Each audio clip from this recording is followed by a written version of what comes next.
Hello everyone, welcome to our channel J R meaning.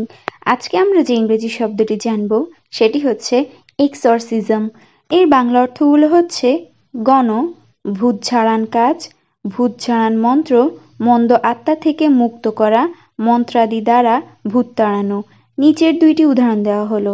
প্রথম উদাহরণটি হচ্ছে the priest performed an exorcism to banish the demon from the possessed girl. আমি আবারও বলছি, the priest performed an exorcism to banish the demon from the possessed girl.